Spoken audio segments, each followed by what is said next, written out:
Alright guys, how's it going? I've just completely given up on trying to find Batman related things for the background. These are a couple of books I got tonight, so this is Unexpected 141 on the left. Just look at that cover, it's just fantastic.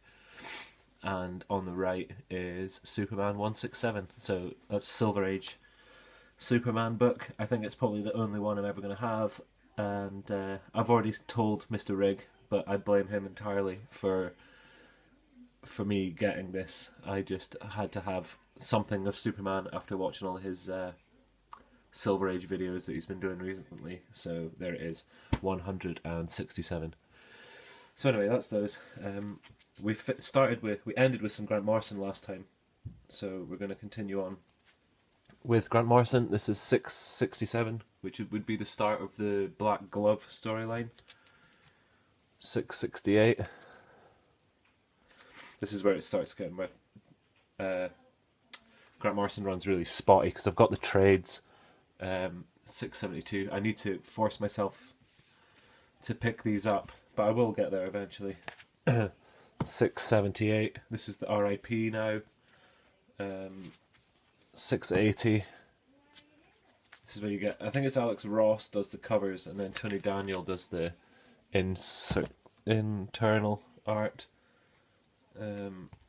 That's the last issue of R.I.P. until you get to issue 700, which is the lost chapter. This is the Last Right storyline, which is the building up for Final Crisis. 683, where it's something like pivotal in the Batman universe happens during Final Crisis. I won't ruin it if you don't know, but I'd recommend checking out. Final Crisis is actually a really tough read, but R.I.P.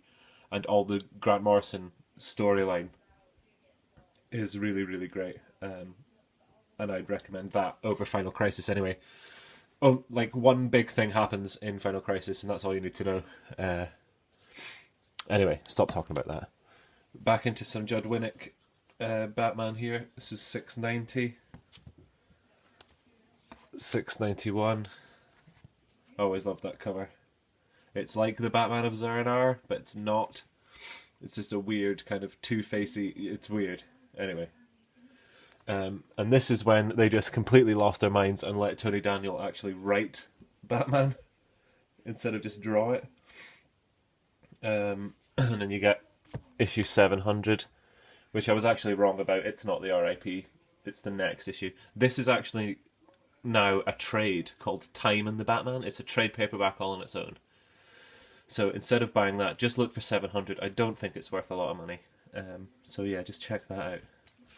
And then you get 701, which is the missing chapter of R.I.P.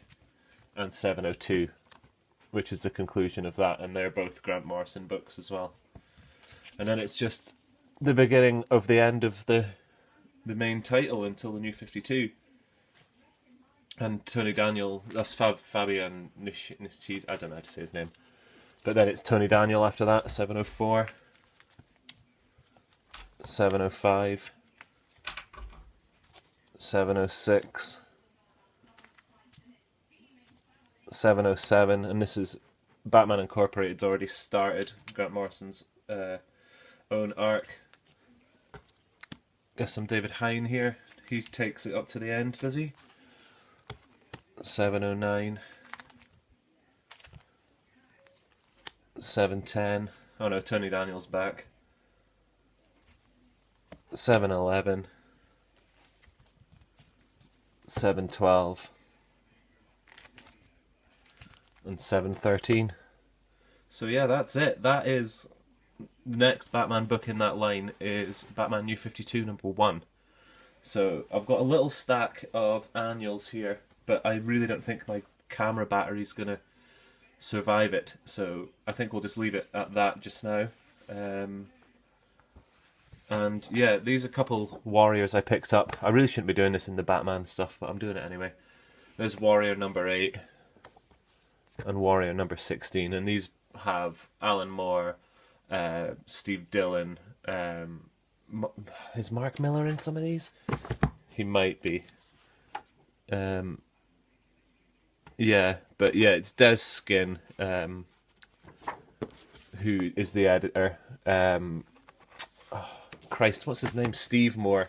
He does some stuff in here.